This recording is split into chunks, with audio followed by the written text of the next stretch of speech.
Welcome to In Conversation with Brad Wendes. Here we are at Cube Studios, as promised. I wanted to use this place because it's great, certainly a lot better than the basement of a pub. And this week's guest was actually one of the first people I wanted to interview when I came up with this podcast. I wrote down 3 names, and this was one of them. So without further ado, I'm going to hand you over to Will Wayland. So Will, could you tell us a bit about yourself? Sure. I'm William Wayland. Fundamentally, I'm a strength and conditioning coach, strength and conditioning consultant, performance consultant, whichever one of those you want to call me. Fundamentally, what I do is I help athletes prepare for sport. I've worked with a ton of athletes. I've been in the fitness industry and strength and conditioning now maybe 20 years, a little bit more than that. I'm showing my age. And what I'm primarily known for right now is mainly my work in golf. So I'm a strength and conditioning consultant to the DP World Tour, and I work on the Challenge Tour. I work with England Golf. So I work with a lot of elite golfers, but a lot of people, maybe the people who are watching this, might know me from my background in combat sports. I'm a Brazilian Jiu-Jitsu black belt. I've worked with a number of UFC fighters over the years. I've worked with a ton of MMA fighters, a ton of Jiu-Jitsu athletes, judo, boxing, and combat sports for the longest time was what I was really, really well known for. I've now pivoted into golf. Thoroughly enjoy working with golfers, but I work with a few other niche sports, motorsports, a few other bits and pieces here and there, but I also own a gym in Chelmsford, Powering Through Performance. We've been there for 7 years now, and the gym is going strong. We have not just athletes, but normal people come through our doors as well. We have a dedicated, very committed powerlifting team train out of there. We have Olympic weightlifters train there. And, you know, if you're an athlete or you have a strength sport niche, Powering Through is the place you want to come to. Yeah, I can attest to that. So we trained together back when I was actually of good size and shape, and the strongest I've ever been. What happened? Well, had a child, ran my own gym. So, yeah, and I had a back injury last year. I've only just started training again. So I can kind of squat a little over 100 kilos. I can deadlift 120 I did the other day. So baby steps, getting there. Now, interesting you should talk about like jumping from combat sport over to golf. Yep. When you first set out, you know, I remember when you were operating out of other people's gyms many years. Well, we've known each other for a long time. A long time. What was it you set out to do? Like, did you have a clear goal in mind of what you wanted? I think owning a gym was something I always did want to do. But fundamentally, the heart of what it was, I guess, like a lot of strength and conditioning coaches, we're usually athletes who gave it a shot and didn't quite make it ourselves. And then we want to help facilitate other people in their attempts to try and get to the top of the athletic tree, whatever that might look like. So, you know, we go from being kind of the hero of our own little quest to being the Gandalf on somebody else's. So we're there to try and help push them through and help overcome the challenge of being physically prepared for sport, whatever sport that may be. And a good strength and conditioning coach should be able to work with just about any athlete. Obviously, as you niche down, you get good at working with a particular sport or particular sports. But a good strength and conditioning coach, if their head's screwed on straight, they should be able to work with athletes in most sports. Okay, so being strong is important, like just in life. Just in general, yeah. So how do you identify the specific needs of specific sports? Because motorsport, combat sport, and golf must have different needs, right? Yeah. So fundamentally what you do is you reverse engineer the sport.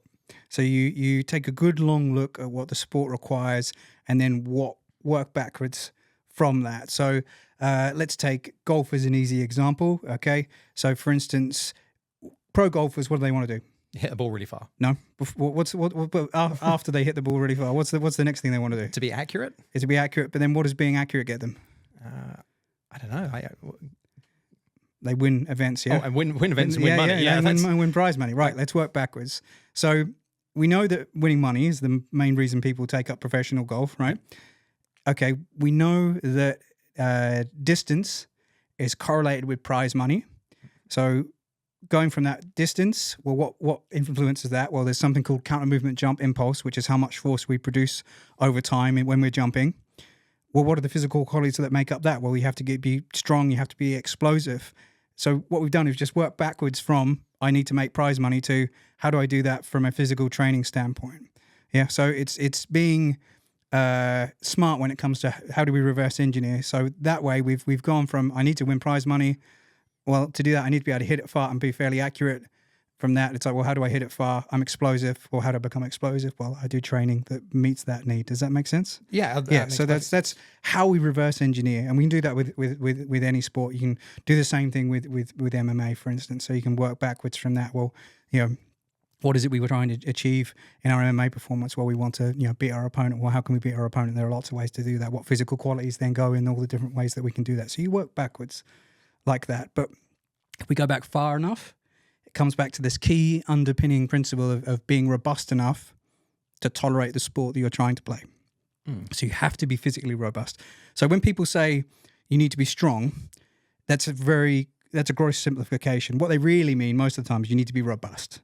Can you tolerate the extremes you're going to put your body under?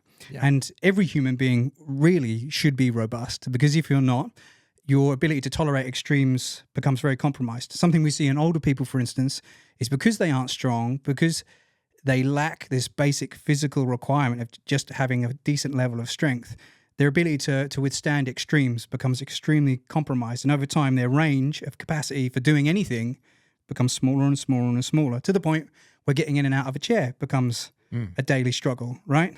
So their ability, their capacity to do things has become shrunken because their robustness, their ability to tolerate extremes has become completely squashed. And that's where we can link, general training for health and wellness to sports training. But the beauty of sports training is, obviously, sometimes we are compromising our health and wellness to be elite at a specific sport, which is something that has to be contended with too. So that's something we have to respect as well. So would you broadly use the same method with general population and athletes? No. So it depends on the training age of the individual. It depends on who's in front of you. So for instance, again, golf's an easy example. Most golfers historically, because it was perceived as a sport that's about accuracy and technique, didn't really take physical training particularly seriously as part of their, even though it's been known for about 50 years, it's only very recently where doing a lot of gym work has become important. The reason doing a lot of gym work has become important is because a few golfers sussed out, wait a minute, if I hit it further, the amount of prize money I can win increases. So the handful of golfers who got physically stronger started hitting the ball further. They're outclassing their competitors because we know that on average hitting it further means more prize money. So then other golfers go, well, I want to hit it further. They're trying to occupy an extreme. They're trying to do things their body can't tolerate. So they're trying to swing the club really, really fast. If you don't have the requisite physical robustness to handle doing that, you can start to fall apart. What's the one thing most people connect with golf? Blown shoulders, knees, hips. Yeah. So why does injury and golf go hand in hand? Well, I assume that they're not robust enough. Yes, but they're not robust enough. We come back round, okay? So that's part of the problem, is these people don't prepare physically for the sport that's in question. Golf is a violent sport. Yeah. Oh. You play 18 holes. You tell me you don't feel... If you've never played golf before, you go play 18 holes and see how you feel the next day. I'm not a big golfer, but No. I've dabbled, I've played. I'm terrible. But yeah. I noticed as a casual observer and someone who's not a big follower of golf, golfers started getting more jacked in the last maybe 5, possibly 10 years. Their shirts started getting tighter, and there's no weight categories in golf, so why not? No, and it's that general shift, and we call it the Bryson effect. Tiger Woods had a big influence as well. Yeah. He was one of the first guys to really start taking physical training very seriously. Hence the reason there's this phrase tiger proofing, which is you try and make a course long enough that these people who hit the ball very far don't make mincemeat of it while everybody else is left struggling. So there's definitely been a culture shift in golf. And speaking to one of my colleagues on the European Tour Performance Institute just this week, it's the Open this week, and he said that he's seen more people in the gym than years before. So it's been busier than ever. So golfers are really getting the message. They're really starting to take physical training very, very seriously. And a lot of people still have this biased view that golfers don't need to, but the truth is that's changing now. They do need more physical training, and it's evident in the distances we're seeing, the prize money we're seeing, who it's going to. The stats kind of just back up that idea. Yeah, and while it's a very different sport, I remember hearing Freddie Flintoff talking a lot about strength and conditioning coming into cricket. And when he was professionally playing cricket, they were going out getting on the beers every night, and it was still a bit of a jolly. And he said now they just take it so seriously. These guys are in the gym and they treat it like athletes. Well, you consider, cricket, for instance, the cricket league in India, the professional cricket league there, I believe, is one of the most moneyed sports in the world. Makes sense. When there's that much at stake, you think they're not going to take these things seriously. And that's what I guess changes things. It becomes, it goes from being a game to being a sport, really. And that's where people they almost professionalize themselves. They start to take every aspect very, very seriously. And that's what changes. That's interesting, because there are still sports that consider themselves amateur sports. Like, my background being gymnastics, I remember there was talk well over a decade ago about whether gymnastics should start dabbling in private funding, whether they should start looking at sponsorships, and and the resounding answer from high up was absolutely not. Gymnastics is an amateur sport. But I've known professional gymnasts, high-end gymnasts reaching 18, 19, 20 years old and looking at like training 30 hours a week, getting £700 in prize money and thinking, what the hell am I doing in my life? So I guess putting money into a sport does create some longevity to it. Yeah, there's definitely a longevity aspect.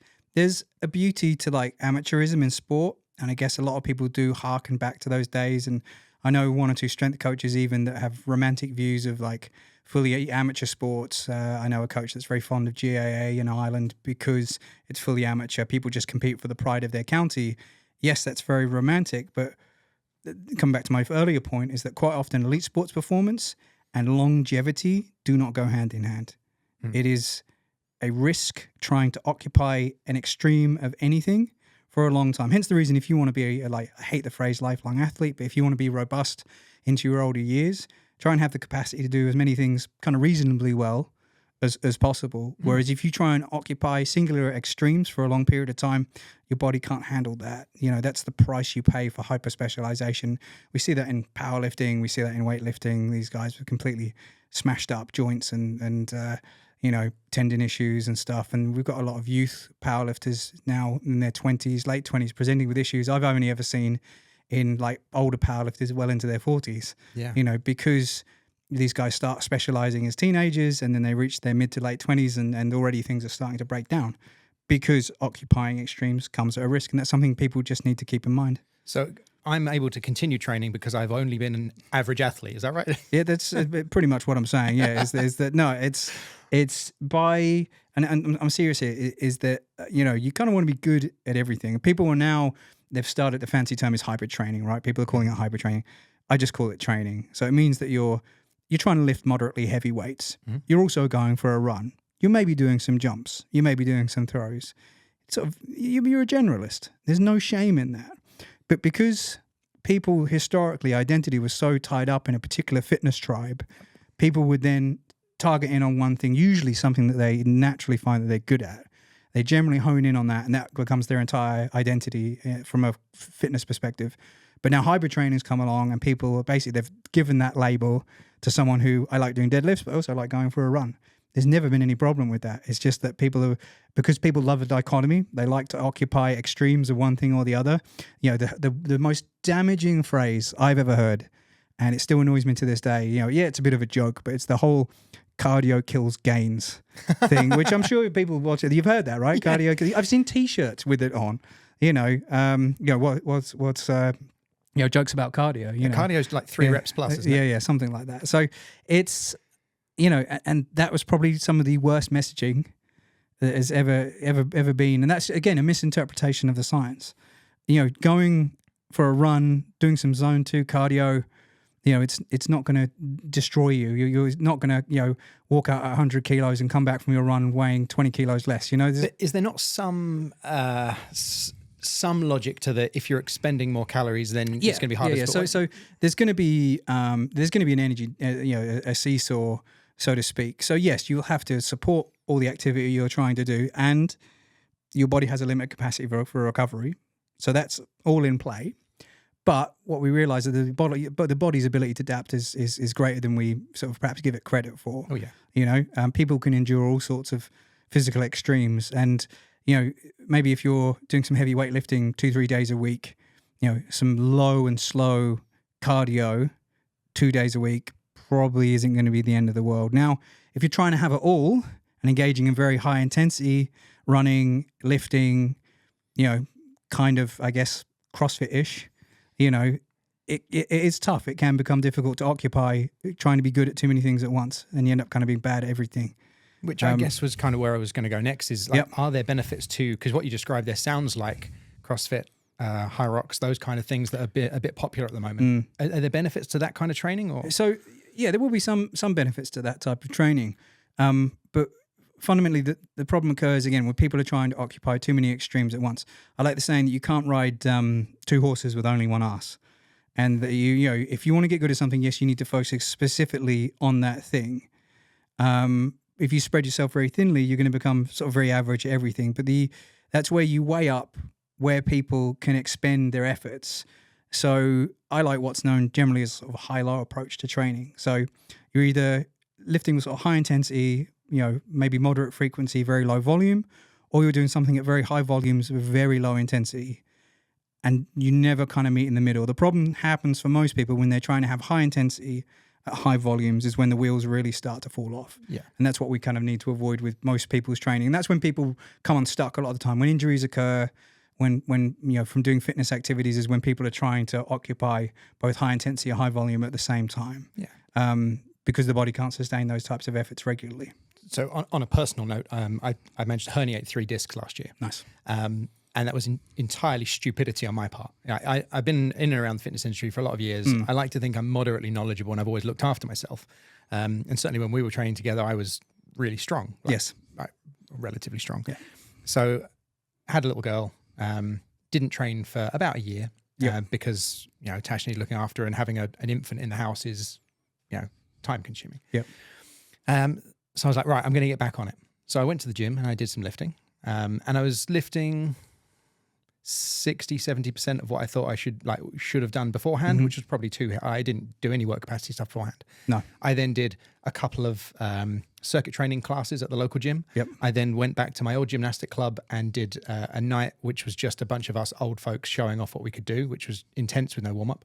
I then decided that, you know, I'm going to get back into gymnastics, and I went and tried out for the adult squad, like competitive gymnastics. So I did squad training. So 5 nights of training of like lifting and gymnastics and high impact. And then, would you look at that? I can't walk the next week. Like literally couldn't walk. So yeah, bottom disc was really bulged, was putting pressure on the nerves. I couldn't stand up. I couldn't walk straight.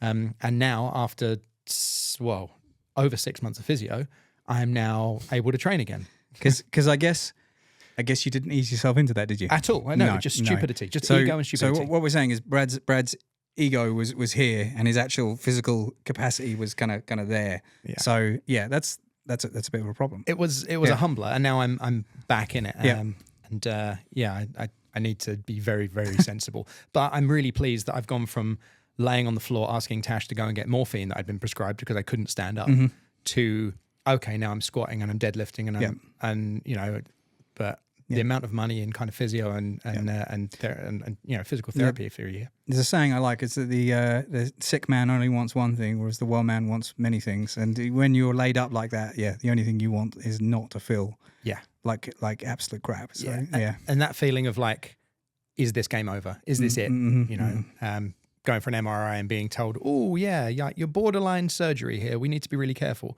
That's scary. Yeah, that's scary stuff. Not what you want. So now after being smacked in the face by stupidity, now I'm being very sensible again. Yeah. Okay, so that's a whistle-stop tour of kind of where Wayland's at. Let me just, for the layman, for anyone watching this that's not involved in strength and conditioning, is strength and conditioning coach, is that like a glorified PT? Like, is it the same thing or? No, they're slightly different things. So personal training fundamentally is a in-person service for the most part that ordinary people will take up in order to fulfill some sort of fitness aim.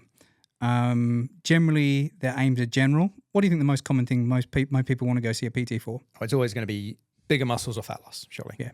Well, out of the two, which you say is more common? Probably fat loss. Yes.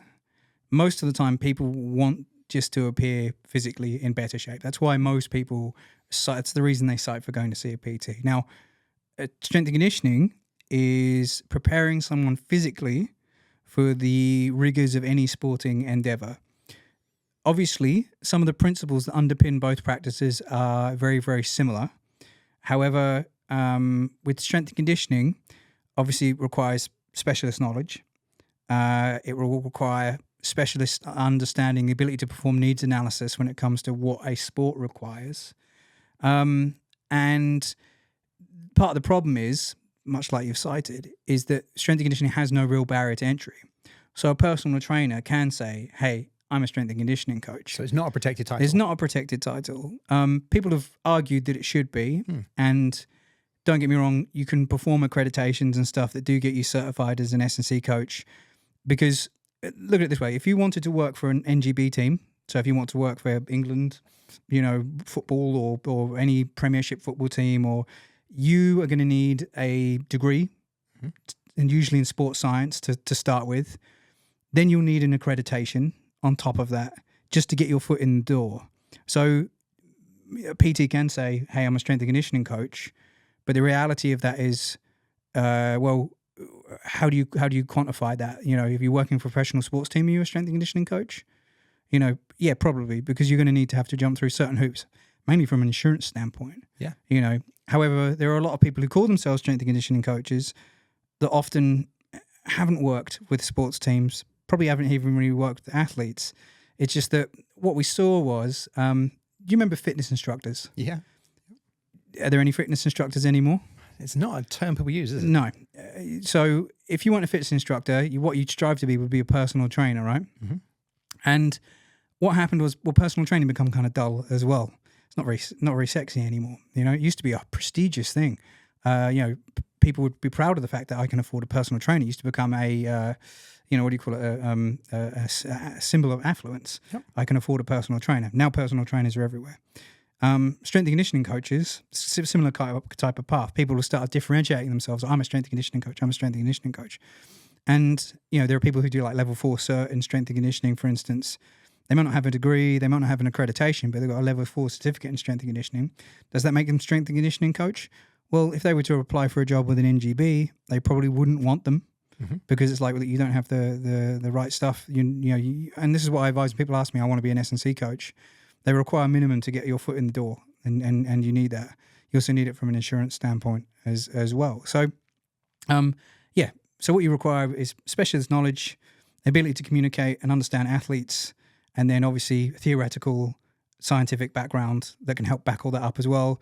Other skills like the ability to interpret research, which a lot of PTs probably don't have. And then, the other thing is the ability to then carry out some sort of objective measures in order to measure whether you're making a difference or not from a performance training standpoint. So you might have some sort of measure that you can use. This could be any number of different things, but it's a way of objectifying what it is that you're looking to achieve. Whereas just looking better with your shirt off, perhaps, isn't quite so objective, right? Whereas, don't get me wrong, but athletes and normal people do take up on a trainer or a coach from an emotive standpoint, but an athlete's going to want to see results. Whereas, I guess, for instance, I've had clients before where their objective is to just get out of the house and feel better. Nothing wrong with that. But an athlete, it's going to want some sort of return on their investment, particularly if you're charging them a lot of money. So well, you've used the right word there. It's an investment. They're investing because they're going to get that back as a return in money, really. Yeah. But fundamentally, and this is where, objectively as a strength and conditioning coach, if you can measure outcomes, that, don't get me wrong, PTs measure outcomes too. If you're weight on a scale, weight on a bar, those are also objective measures. But athletes want to, the end game for them is to win stuff. Maybe their livelihood, their prize money depends on those factors. So the two things are different. I know I've waffled on a little bit, but no. The two things are different. And it's interesting because of things like social media have made it so easy to for people to present themselves as experts in domains that perhaps they don't really have a thorough or proper understanding of. But that's part of the problem with social media right now. Yeah, and you've jumped onto another topic I wanted to cover. So I've seen some of your posts about social media influencers, and when we're talking about levels of qualification and credibility, to have an Instagram account, you require no qualifications, and it's probably too much of a simplification, but the girl in her 20s in the little shorts doing squats from behind and getting tens or hundreds of thousands of followers, and then suddenly being a fitness influencer because she looks great because she's 21. How do we get around that? Like, what's the answer to that? Because you've got people like yourself that are incredibly knowledgeable, and then people that have a big following that don't really have the knowledge to back it up. Yeah, it comes down to a few problems in this space. When people engage with fitness, most of the time they're not doing it from a rational standpoint. They are doing it from an emotional standpoint. So they're engaging in fitness usually from a reactive, emotive standpoint, I'm dissatisfied, I want changes. This imagery in front of me is showing how someone has perhaps changed, or perhaps I feel that I can maybe look like that individual or achieve what this individual has achieved, usually through emulation. You got to remember, human beings are excellent mimickers. We all have role models, and we all do modeling in our heads of subjective characters that we look like that, want to look like that person, want to be like that person. We model all our lives. So it's something we do, instinctually. And we see these people on social media and we're like, I want to look like that. I want to be like that. It's a sort of almost a twinge of envy to it as well in some instances, I think. And, part of the problem is when people engage with these people, is that it loops back into something we call audience capture. So I've seen a few females in the fitness space try it as an experiment where they've posted pretty normal fitness content, exercise selection, execution, repeating useful information, stuff like that. And then they'll post some pictures of them doing, squats in booty shorts. And suddenly the response they get is amplified, because you've got to remember, when most people are scrolling, they're doing it in a fashion that's pretty disengaged until something engages them. Most men and women are pretty base creatures, right? So when they see something that gives them that twinge of activation, could be something silly, could be something sexy, could be something very stupid that suddenly gets your attention, yet you're going to be drawn in. You can post a wonderful carousel on social media with great in-depth scientific information, but unless you're actively looking for that type of information, you're going to scroll past it. Most people, and you've got to remember the way the algorithm works, once you start reacting and looking at things, it'll start pushing you content toward that end. So you can end up down a real silo of information. Yeah. Part of the issue is this, is that when you are a content creator, so let's go back to our example of a powerlifter, say a female powerlifter who posts doing some, squats in some leggings or something, that gets seen, that gets a big reaction. Now, based on their reaction to that, will dictate kind of where they perhaps go in terms of trajectory. So if they get that dopamine hit they're looking for, lots of people have reacted to this. Well, what's the first thing they're going to do? Replicate it. They're going to replicate it. They're going to post more content like that. And this is what we call audience capture, where you start going away from content that is meaningful to you and start posting content you think is meaningful to your audience. Mm-hmm. So you start posting stuff just purely for getting likes, getting views, and getting shares. And that often means you end up going down a route that has you sharing content that perhaps isn't authentic to your original message, wherever that might be. And eventually, what we've seen happen is some big influencers and stuff end up falling apart or falling out of the industry or whatever, because their original motives for being involved, for doing what they want to do, end up becoming so far away from this persona they project online, the dissonance this creates causes them lots of problems because they're not being authentic to themselves. And don't get me wrong, some people play games, so they'll try and game the algorithm to get lots of attention. They'll post content that is intentionally driving stuff towards them. Some people are very good with the way they edit things, very good with the way they present things, and then try and do the double cross by then presenting you stuff that's actually the message they mean to present. But a lot of people, basically don't have the capacity to do that. They don't think that far ahead. A lot of people just doing it based on the reaction they get, and then they follow that up with more content. Whereas some people do give you the 1-2 punch of where here's some silly stuff and here's some relevant stuff. And there are some guys who I respect actually who are very good at this 1-2 approach. But then there are other guys that do just do lifestyle stuff that's of no benefit to anyone, that is largely about envy generation, largely about presenting a lifestyle or a body image that perhaps seems unattainable or things like that. So we're in such a strange place now with social media. And I think it is coming around again, whereas the cynicism has risen to levels where people are now really not trusting what they're seeing, because a few big name influencers have been called out, have been caught out as well. There's the issues of drug use, there's the issues of editing, there's some great accounts that now expose how people Photoshop, edit, pose, light, all their stuff to present it in the most positive social media consumable way possible.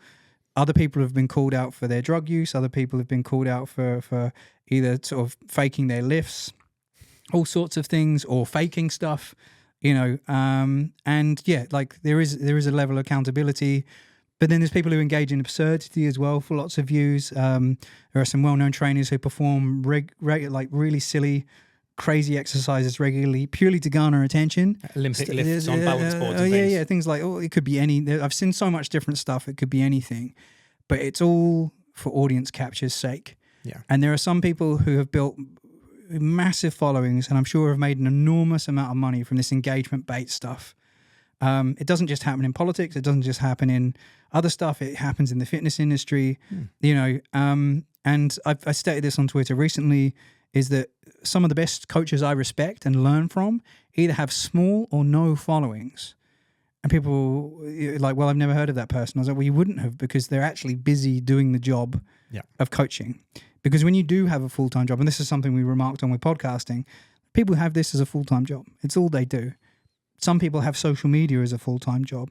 It's all they do. Or they have a team of people helping them do social media to try and generate income, or a YouTube channel or whatever, with massive production costs, all for the end game of generating views, generating money, so on and so forth. Great coaches, some really good coaches, because you've got a full-time job of training a national team, a professional team, you're salaried for that. That's your job. You don't have time to do stuff on social media. And this is where I've said recently that like there's a real lack of like narrative storytelling from a coaching standpoint. It's either scientific information or, fitness drivel of random exercises. We're really lacking at the moment sort of narrative-driven training content where it's like, here's what I did with athlete, here's how we went from A, and then here's the path we took to get to B, here's the outcome. There's very little content like that because A, it takes time, the training process is a long one, and B, a lot of the best coaches do not have time to document this stuff. It's only until a Netflix turns up and films, a series with them that you actually then get an insight into the narrative side of what's actually going on with people's training. Because you got to remember, like most coaches, we're not documentary filmmakers. We can't document all this stuff. So some of the best content I've listened to and I enjoy is where people tell stories about the training they've done, the process they took, the thinking they had, rather than it just being, here's scientific studies showing X and Y, let's fight about it. Or, here's people doing exercises in silly outfits or doing silly stuff. And that's what a lot of fitness content is at the moment. That's a lot of what the youth sees fitness content as. For instance, some of my favorite content, if people want to go listen to it, is a great series on Simply Faster by a coach called Al Vermeil, who is the strength and conditioning coach with the Chicago Bulls during their amazing run during the 90s. Nobody has probably ever heard of Al Vermeil, right? That basketball team with Jordan and Pippen, one of the most successful of all time. Again, you're not going to hear of the backroom stuff apart from maybe Peter Jackson. Yeah. The other, the S&C coach, the physios, those guys on the team, you're never going to hear from because they were busy doing the job at the time. And at the time, people weren't documenting stuff like that, But that's some of my favorite content because, you actually get an insight from the guy himself telling you, well, here's what we did to go from A to B. Yeah, like someone like Cal Dietz. Yeah. He's got a great book. Do you still advocate sort of triphasic training? Yeah, I'm still very, very fond of triphasic training as a sort of a baseline method for a lot of what we do. And then we get new athletes on board. Quite often I use that approach, yes. But even his like social media and his YouTube, there's nothing there. Nothing, no, because he's too busy training athletes. Yeah, it's very scattershot because he has the dual responsibility. I think he works with one national team and then is the S&C coach at the University of Minnesota. Yeah. And it's only then, I guess, when he's got downtime is he actually putting content out. And yeah, it becomes very sporadic, very scattershot. Which, if you're looking to build money purely doing that, is not the way to do it. No, absolutely not. But then there are guys who put all their time and effort into that stuff, Yeah. So you were talking there about like social media, and I'm reminded of like an account that I follow, which is Squat University on Instagram. Yep. Yeah. And I noticed recently there's been a lot of like the intro would be girl doing something in shorts or guy doing something silly, and then he'd pop in and give a piece of like. And I've noticed in the comments where even though his content is quite good and generally fairly accurate and useful, he started using these like clickbait and thirst traps and things, and people are calling him out on him in the comments. So I wonder if the future of content creation is something like the Brilliant or Skillshare, where it's a subscription model and someone's making good quality content that people are going and looking for and paying for, rather than trying to get their fitness from Instagram. Yeah, I've been involved in one or two things like that in the past, but I just don't think we were quite ready for them. No. I did a thing that went over Arnold Allen's training, UFC fighter, We went over his training, the ins and outs of that, something called Techniquely, which was run by the guys from Scramble. And basically, it was taking so much time and effort to run and host this stuff. We made some sales, not many, but we made some sales. The video was well produced. It's like 2-hour documentary style thing of Arnold's training, subscription based. So people would pay for it, and then they get access to the content. It was pretty straightforward. That type of stuff is now becoming more prominent because people are coming, particularly if you're someone who's discerning, you're becoming way more discerning about where you're getting your fitness content from. But I guess that's where you're trying to push people to subscription-based models. People will set up their own websites and film their own content, and then you get access to the subscription side of stuff. So there is a growing demand for that type of thing. The OnlyFans for proper useful content, and people are paywalling that stuff. But I guess part of the problem is there's so much stuff that's freely available online. But this is where you play the game of trying to hook people, and then once you've got them hooked, you then try and sell them on something. An excellent example of that is, a recent example of that is the knees over toes guy stuff. Yeah. The methodology I don't particularly agree with. I don't think it's particularly useful. However, it is a brilliant example of how to market a product and generate interest, give away a lot of stuff for free, and then get people hooked into it, perhaps verging on, sort of cult-like attitude towards a methodology, which is always problematic. I guess Ben Patrick would disagree with me on that. He's not running a cult, but the way these guys present their content and the way they talk about it, it has characteristics of that. Like CrossFit was 10 years ago. Like CrossFit became very cultish, and fitness cults are a strange one, and something hopefully we will study in the future, because there definitely has been instances where things have bordered on the cultish. There are people who, again, what they do is they ascribe their identity to one particular way of doing things. If you fancy a fight, get in a fight with the GOATA guys on Twitter, greatest of all time stuff, who argue about positions of knees, feet, hip, ankle. They're great to have a fight with online. I've fought with the guys who the starting strength, Mark Ripto stuff. I fought with those guys online. Wow. Yeah. Because people become so dogmatically attached to one way of doing things, they can't see beyond it, and then are willing to defend it when anything disagrees with that notion. So, it's just this human proclivity towards tribalism in everything we do, which is silly, really. But there's pros and cons of that, because finding your tribe can be great for your mental health. It can be great to feel that sense of belonging. Yes. But I guess I'm reminded of the Kevin Smith quote, which is belief is hard. Like, if someone's got a belief, it's very hard to change their mind. Whereas if you've got a vague or a good idea about something, it's far easier to be open to other people's idea.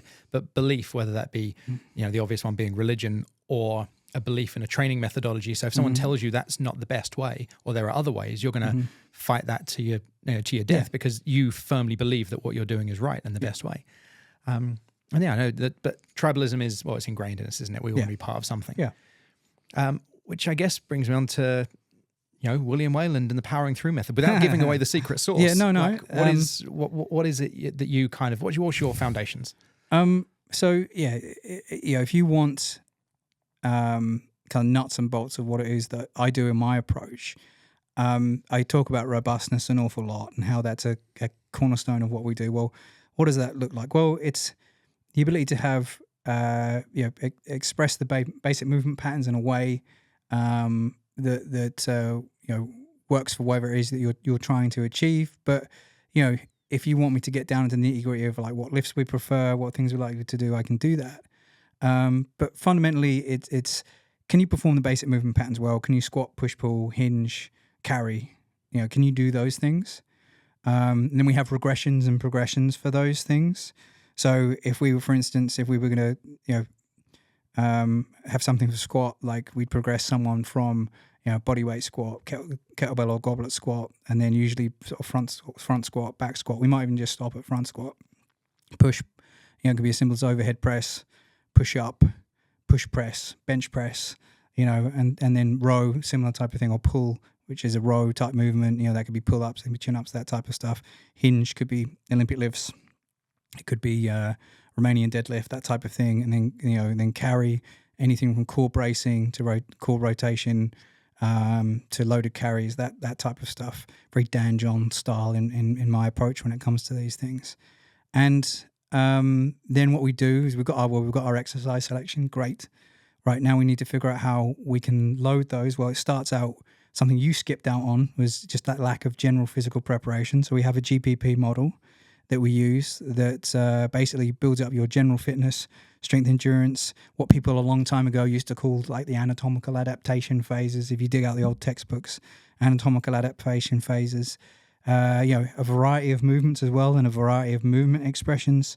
I still like tumbling as a basic for juniors and stuff. Yep. And even if I had the capacity, like even basics like wrestling and stuff like that are a great way for juniors to get fit and strong. That's why I recommend people do jiu-jitsu or stuff like that to help with their general, as kids. When people go to me, I want my, kid who's under 10, I'm like, go to a jiu-jitsu class, go to a gymnastics class, go to, free run parkour type class. Those will be better for you than strict, very structured exercise. So once people have got those things down, generally if I'm looking at an athlete, it'll be a case of once we get them through a general physical preparation phase, then we'll look at usually where they come in from a metric standpoint.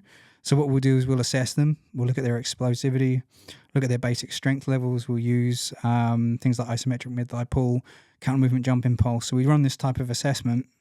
And then based off these basic metrics, we can figure out, well, do you need to do more training that involves explosivity?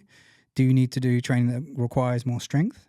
And then we'll steer it towards that based on, so if they require more strength, we'll employ a triphasic type approach with heavy focus on eccentrics, isometrics, build that limit strength, all the different strength qualities as high as we can.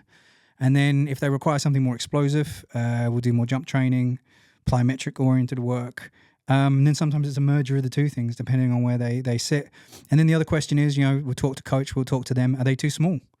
What sport are they playing? Do they need to get bigger? So that then we can bleed in hypertrophy training as well. So again, in terms of having a method, years ago, I'd have a very strict approach to doing everything I do, very prescribed. Whereas now, as I've got older, I've learned to see shades of grey. And I realise now it really starts with the individual that's in front of me. And that's where having an objective assessment, actually talking to the individual, figuring out where they are, because you can have a really great method in the back of your mind. And what you can't do, however, is to have that method become a one-size-fits-all solution for what you're doing. Which is what I find a lot of coaches do, is like you go and see X coach, well, you can guarantee they're going to be given this exercise for this many reps, for this many sets, at this percentage. Here's the same program I gave the last guy. And they'll rubber stamp that every single time. Whereas as I've got older, I've learned that there's definite nuance. I train, for instance, golfers at different levels of capacity, different, and they might be playing on the same tour, but they're at different levels from a physical training standpoint, different training ages. Some are capable of heavy front squats, heavy trap bar deads, lots of ballistics, jumps, throws, loaded jumps. Some are still at that GPP phase. They just need to do push-ups, bodyweight squats, and get good at doing pull-ups. I suppose with athletes, they also need to do their skill training as well. So you can't blow them out and smash them to pieces. No, and that's where you talk to them as well, because some of them, are very worried about strength training, strength and conditioning interfering with their skill-based work. In golf, that's a real prominent problem. In MMA, it's like hurt me more. So it's a very different attitude to strength and conditioning. And that's where, some mistakes athletes make is they see strength and conditioning, physical preparation as like punitive activity. It should be it's suffering. It should be struggle. It should be hard. It should hurt. David Goggins type messaging of, carry the boats and don't be a bitch and all this type of stuff. And some people take that to heart and they really believe that's the way to get better at any one thing. But most of the time, particularly if we're looking at like high level MMA athletes, it's like it can be like a game of buckaroo, and it just takes one bad training decision to cause that whole thing to fall over, because they've got so much on their plate of learning basically 3 or 4 different martial arts at once, plus physical preparation, plus sparring, plus everything else. And they are like the decathletes of the combat sports world. So, all it takes is a bad training choice to upset the apple cart, so to speak. I noticed you talking there about, push, pull, squat, hinge, which is kind of what I base my training around, because, keep it simple. I noticed you not using like weighted clubs or, band assisted punches and all of these kind of wacky things that you might see on the socials. Is that kind of level of specific training not beneficial? So the boring answer that everyone always gives is it depends. It depends on the exercise. It depends what we're talking about. But for the most part, the stuff that's eye-catching, the stuff that gets the attention, weighted clubs have been around for a long time. Let's take those for example. And people are going to hate me for this, but I'm going to say it. I've never known any athlete, okay, not training enthusiast, not mace spell enthusiast, any athlete who's ever used mace spells with any meaningful outcomes. Show me the evidence. Show me that someone has included mace spells clubs in a training intervention and had a meaningful improvement in their sports performance. Because I just don't see it. I've had them. I've toyed with them. Maybe help with my shoulder mobility a little bit. But for the most part, especially in these places where mace spells are a popular training method, they're not producing great athletes. So that's a red flag right away. In a lot of the countries that are producing great athletes, lots of Olympic methods, what methods are they using? Are we seeing orthodox strength and conditioning? Yeah. So I'm seeing more of that now. Like more people squatting and deadlifting than ever. Yeah. So they're using orthodox strength and conditioning because orthodox strength and conditioning works. Yeah. What happens is people, and this is another type of fitness influencer, is the esoteric fitness influencer, the weird fitness influencer. And what they do is they come along with exercise variations that are novel, they're unusual. Sometimes there's mysticism tied into them as well. I'm not joking. You've seen these people. So there's this level of exoticness. Club bells are an example of that. Kettlebells, I remember. A lot of kettlebells now have been around forever. Well, anything Eastern European. No. When kettlebells first turned up, everyone was super jazzed because the Iron Curtain had just fallen. Yeah. All these Soviet secrets were now coming to the West, and riding on the top of the wave of that was fucking kettlebells. Yep. And suddenly everyone's like, Russian secrets of training, kettlebell training, and it's like, it's a lightly loaded ballistic hinge. Let's not go crazy, right? Kettlebells have a use, they have a purpose, but you had, and all respect to Pavel, Tatsulin, I think that's how you pronounce his last name. He was at the head of that, and he's got tons of respect. He's a very smart guy, but he was right. He rinsed that for all it was worth. Well done to him. Yeah. Because there was this genuine interest in these exotic methods that had come from Russia. And kettlebell training was part of that. And kettlebells have their limits of usefulness like any training tool, and they are just another training tool. But people forgot that. I guess I've been in the fitness space long enough to remember kettlebell suddenly turning up and everyone was crazy for kettlebell training. Mace bell training came slightly later, similar type of hype wave. People go, it's the only training tool you need. I've just never seen anyone get big or jacked doing mace bell training. No. Partly because the physics don't work. It's not a high tension exercise. Tension points are only breathed during the movement because it's a momentum based exercise, right? Yeah. So there's not enough real proper time under tension, like you're going to get doing sort of conventional exercises with heavy eccentric loads or tempo or whatever. Just mace bells do not have that quality to them.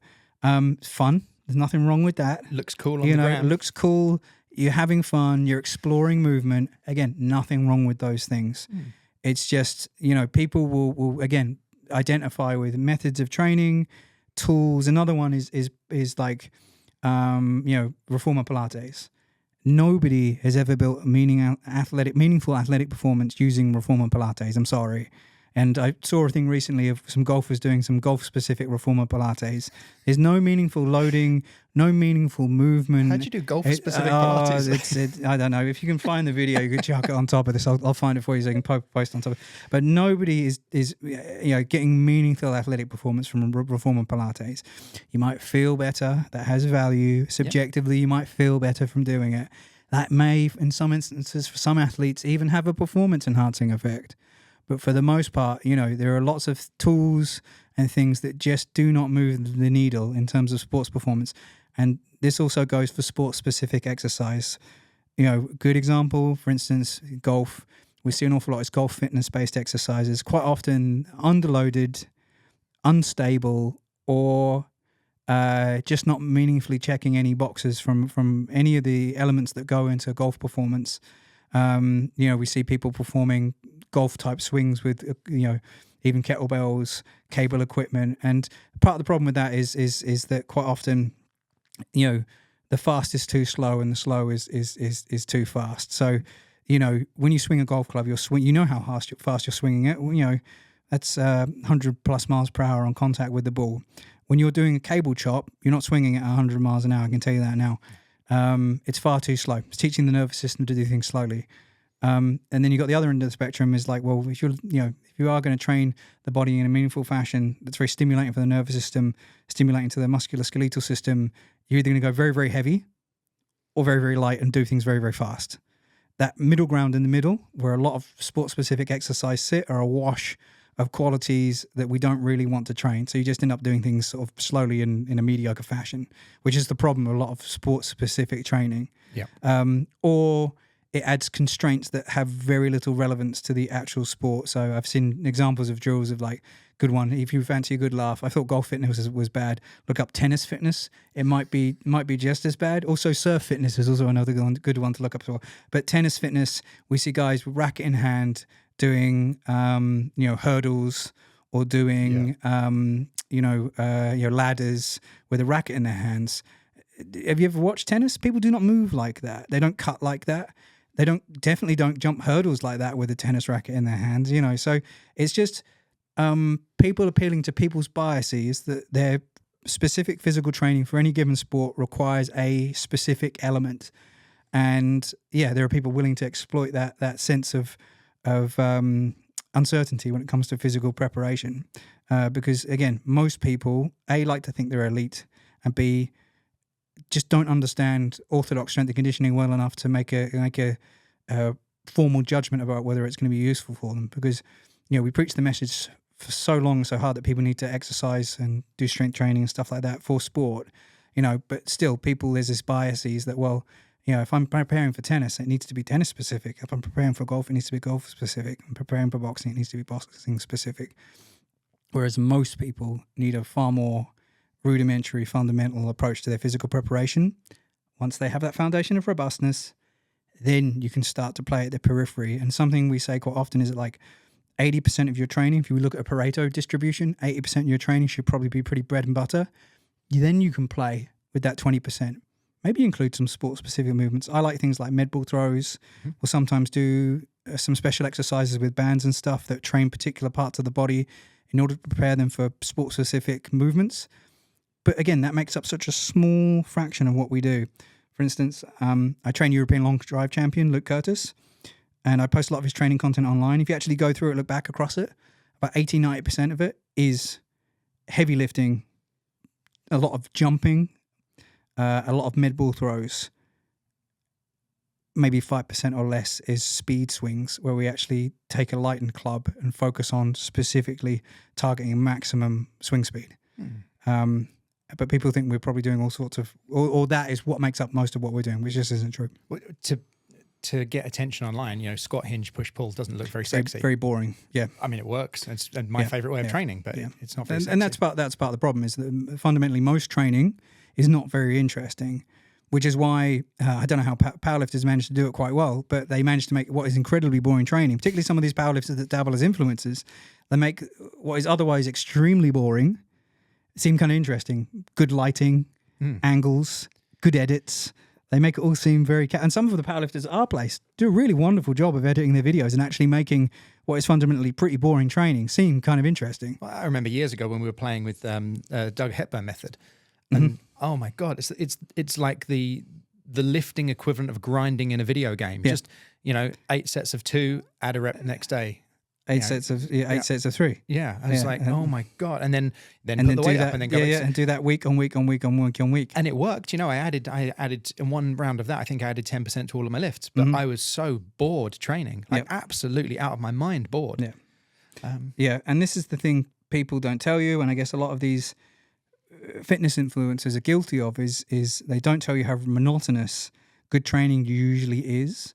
I don't know if you'll watch this, but a friend of mine online, Chad Silly, talks about this an awful lot, how training is extremely monotonous. Good training is extremely monotonous.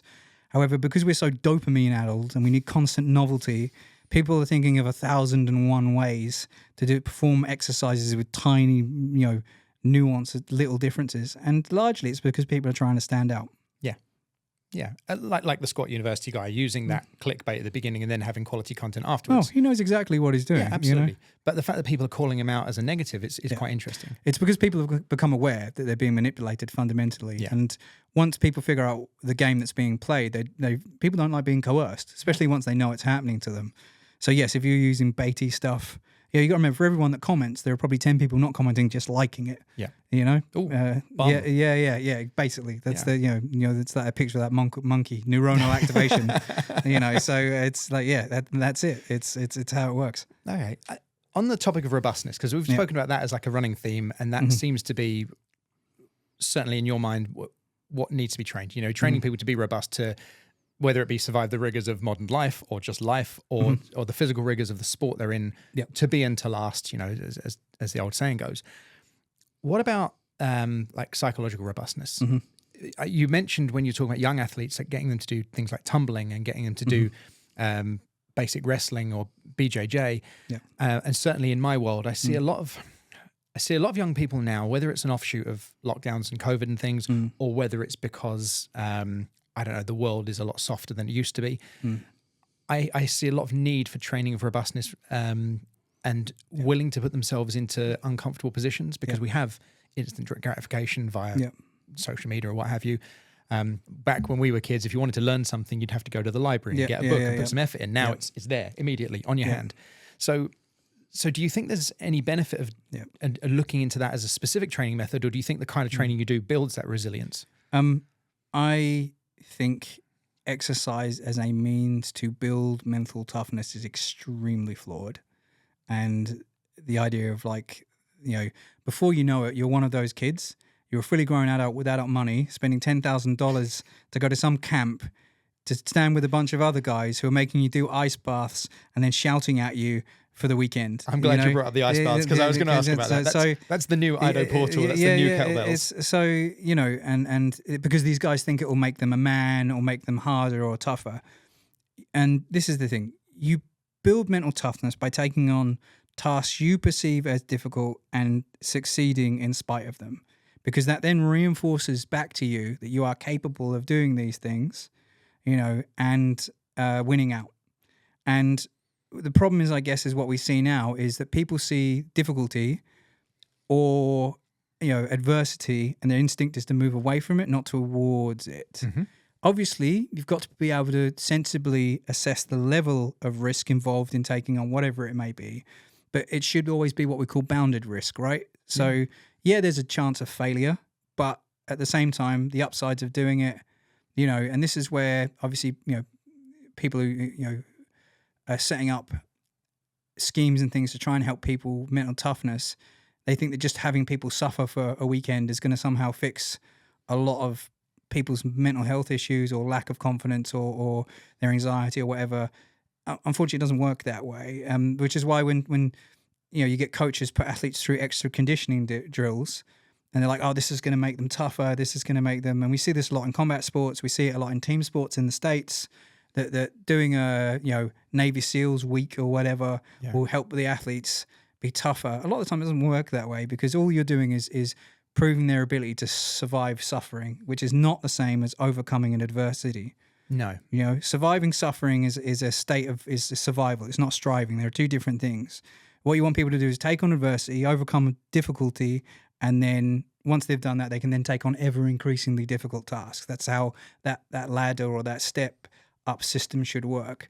Just making people suffer hard things is not necessarily going to, because once it's over, it's like, whoa, thank fuck for that, I survived. And they go back to whatever behaviors they're. But there's no price tag on it, is there? When you're talking about adversity and you're talking about, all right, I can sit in an ice bath for 3 minutes, but what if I don't? Nothing. Yep. There's no, when we're talking about risk in parkour specifically, you're not going to jump from a 6-story roof to another one on your first day, but that might be a challenge that someone would set themselves years down the line, and you've got to look at the price tag. What is the price tag of this challenge? The challenge could be jump from there to there on the floor, and you build it from there. But you meet those kids who their first reaction is go, I can't do that, and you probably meet them all the time. Yep. They say the first thing is I can't do it. They're reflexively. Have you tried yet? Yeah, but then you give them the opportunity to do it. They do it, and then suddenly their attitude begins to change, and it's that. It could be jumping across an obstacle. It could be lifting a weight. It's just that proving to themselves that they are capable, but you have to meet them where they are. Having someone suffer through a weekend of Navy SEAL style, ordeal, is not how you do that. That's just group suffering for the sake of suffering. And then there's a converse issue that I don't know if you've seen it. It's something very popular at the moment. It's like, I guess it's mental toughness training or overcoming adversity, but I call it yuppie suffering, which comes not from a place of self-improvement, but a place of self-flagellation. Yep. I get the same vibe from people who are extremely wealthy, but they take on things like marathons or ultra marathons and stuff like that, or people who ice bath every day, but usually the most people who can afford ice baths are usually pretty wealthy people. And it's like, well, why are you doing this? You've proven to everybody that you're capable, but I guess there's something they need to prove to themselves, or it's almost like, remember in the olden days when people used to, go to confession. Yep. People used to self-flagellate. People used to do all these things because they felt they weren't worthy or felt they weren't, whatever it may be.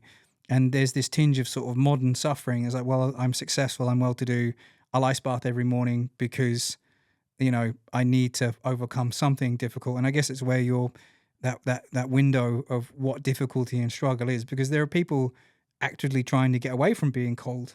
Yeah. I hate ice baths personally. Like, I don't want to be cold and miserable. And there's some great research just come out just recently that's shown that heat is the key to recovery. People, I ice bath for recovery, and it's like, no, I think you're just like low key, sadist. Yeah. So you just, or is it a masochist? Which one likes suffering? I can't remember. Oh, the masochist. The masochist. Yeah. So low key masochism is just like, I just want to suffer a bit. I'm a big advocate of a nice warm bath. Yeah. So like sauna, hot baths, do all that stuff. Because if you're actually looking to recover, those things are actually probably a little bit better.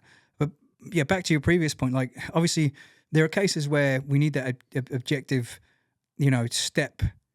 step/stay away system to improving people's mental toughness. But there are some instances in which some people, for whatever reason, and this is when we get into the subject of people with real mental health problems, that some people have issues that go beyond merely it not being a lack of mental robustness. They might have some significant medical issue. It could be something wrong with their brain chemistry, and that requires, because people are so keen now to label themselves as, I have this, I have that, lazy shorthand, whereas, the actual job of getting assessed and getting that stuff looked at, that takes time and effort and a commitment.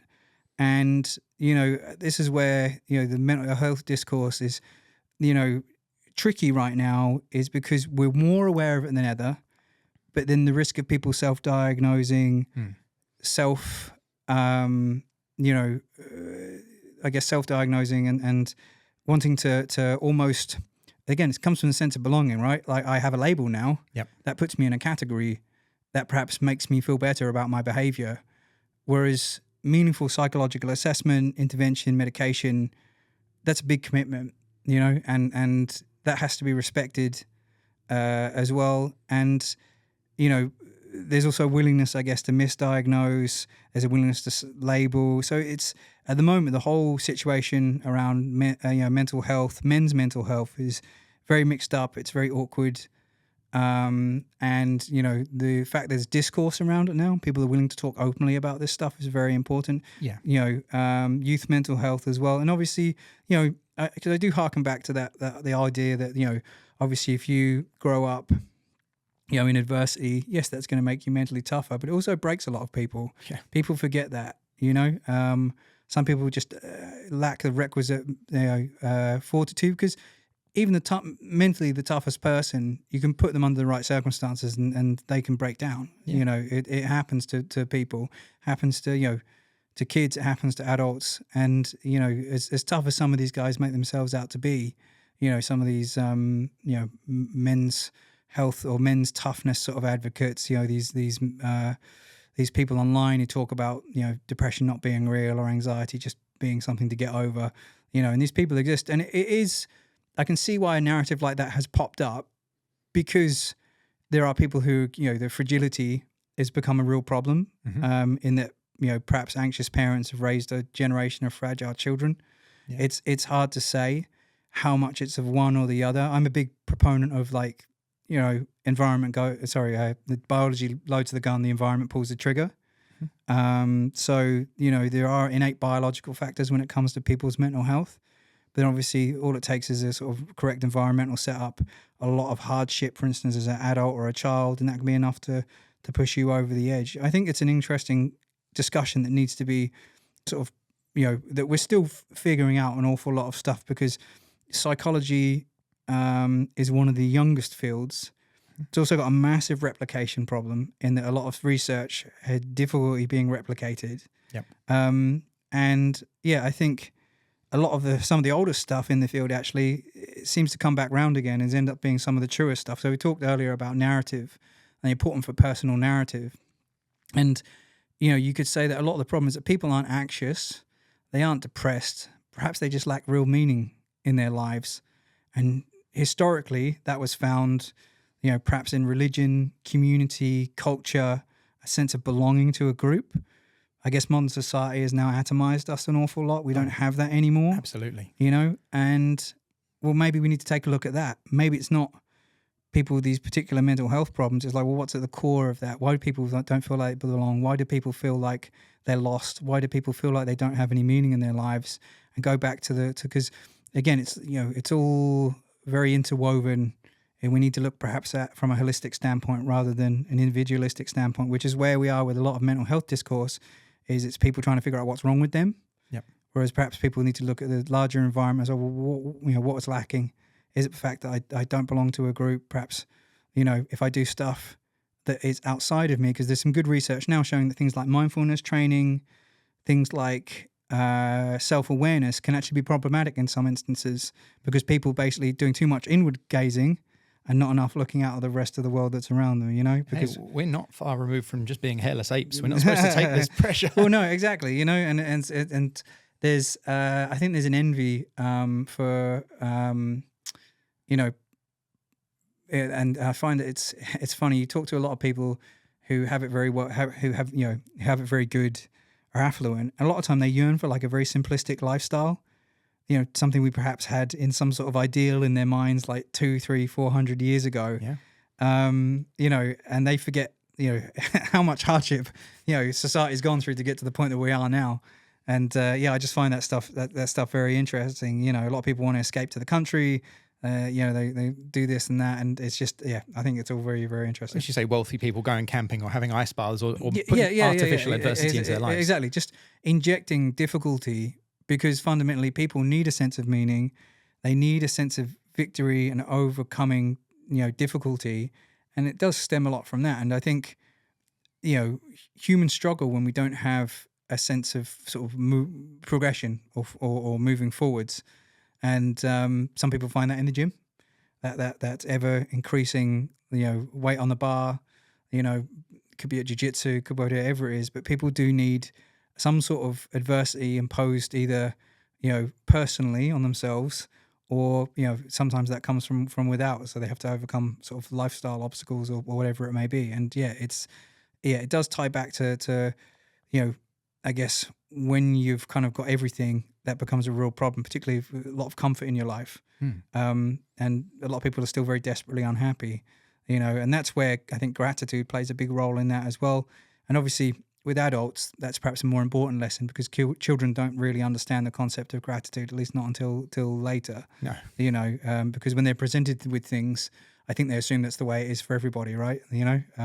Oh, absolutely. And but that's because kids have a very small sense of the world, whereas when we grow up, we have a very large sense of the world. But even then, growing up, I didn't realize or know that my family wasn't as affluent as the other one. Or you live in the environment you live in. You don't really compare. No.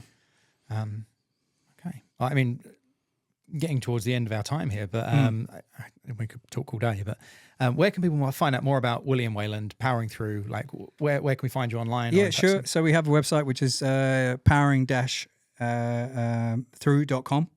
Or at PWRTHR Gym is our gym page. Or if you want to find me personally, it's at Powering Through on Instagram, both of those. And I'm on Twitter as well, WS Wayland. So you can find me those three places if you're looking for me. Yeah, the links will be down there somewhere, I imagine. But thank you so much for coming in today. No worries, always a pleasure. Again, thanks to Cube Studios for having us, and I say I really appreciate the chat, and maybe we'll go for a coffee and hang out for a bit now. But thank you. Cheers. Thank you.